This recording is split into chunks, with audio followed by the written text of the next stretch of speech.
अस्सलामुअलैकुम दोस्तों, आज हम लेक्चर नंबर 5 स्टार्ट करने जा रहे हैं इलेक्शंस एक्ट 2017 के सेक्शन 2 डेफिनेशंस के हवाले से।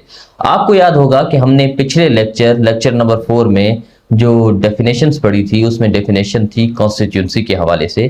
तो आज हम मजीद इन डेफिनेशंस को फर्दर कंटिन्यू करने वाले हैं।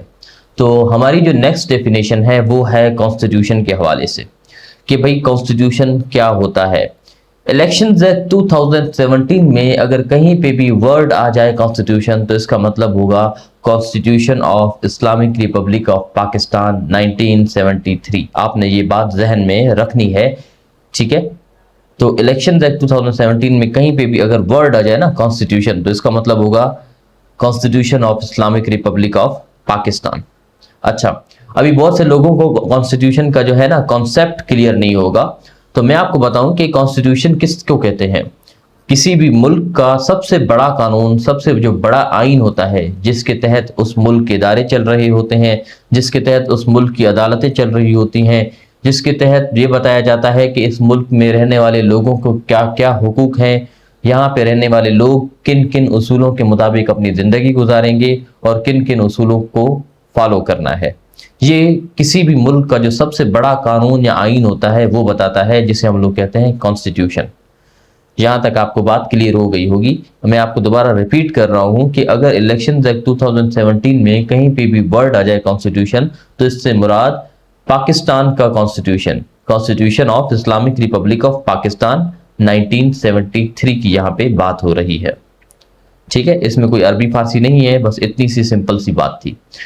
इसके बाद जो नेक्स्ट डेफिनेशन आती है वो आती है कॉन्टेस्टिंग कैंडिडेट के हवाले से कि contesting candidate is a validly nominated candidate who has not withdrawn his candidature.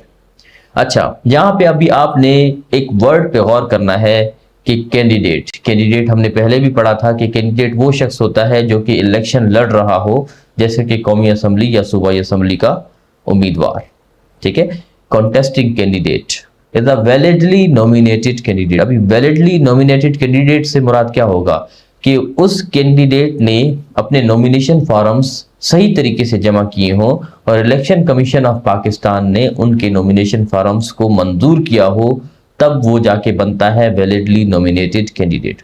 अब यहाँ पे बहुत से लोगों के दिमाग में ख्याल आएगा कि भाई अभी नॉमिनेशन फॉर्म्स क्या भला होती है।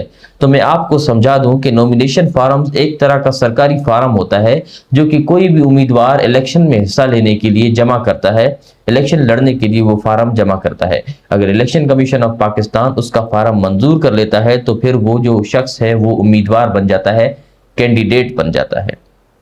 अच्छा, अभी यहाँ पे अगली जो लाइन है who has not withdrawn his candidature.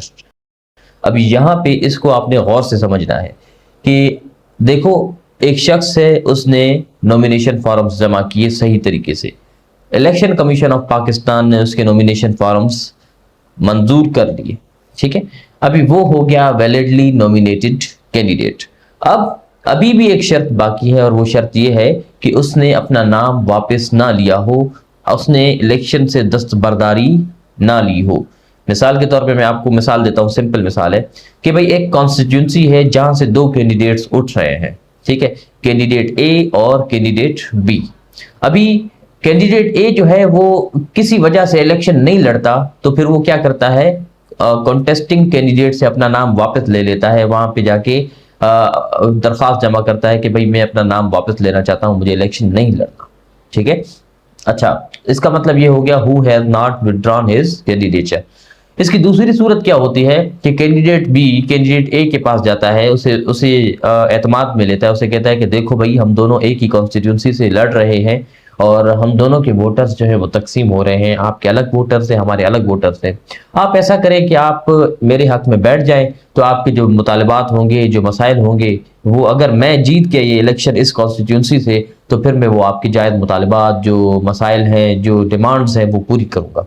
अगर कैंडिडेट ए कैंडिडेट बी की बातों में आ जाता है, उसके ऊपर एतमाद कर लेता है, तो वो इस वजह से भी अपना नाम वापस ले लेता है, इलेक्शन से दस्तबरदारी कर लेता है और कैंडिडेट बी के हक में बैठ जाता है और अपने वोटर्स दरख्वास्त करता है कि आप जो वोट हैं वो कैंडिडेट बी को दे और अगर वो जीत गया तो फिर हम उससे अपने मुतलबात मनवाएंगे। इसे हम लोग कहते हैं विथड्रॉ कैंडिडेचर, ठीक है। लेकिन अभी आपने सिंपल सी बात ये समझ लेनी है कि कॉन्टेस्टिंग कैंडिडेट, तीन चीजें आपने इसमें याद रखनी है कि उसने नॉमिनेशन फॉर्म्स अपने सही तरीके से जमा किए हो, इलेक्शन कमीशन ऑफ पाकिस्तान ने उसे मंजूर किया हो, और फिर उसने इलेक्शन से अपना नाम वापस ना लिया हो, यानी इलेक्शन से दस्तबरदारी ना की हो। उम्मीद है आपको यहाँ तक कॉन्टेस्टिंग कैंडिडेट के हवाले से और कॉन्स्टिट्यूशन के हवाले से समझ आ गया होगा। इंशाल्लाह नेक्स्ट डेफिनेशन हम लोग अगले लेक्चर में पढ़ेंगे। अगर आपको मेरी ये वीडियो अच्छी लगी हो तो लाइक, शेयर और सब्सक्राइब ज़रूर कीजिएगा। मिलते हैं अगली वीडियो में, तब तक के लिए अल्लाह हाफिज़।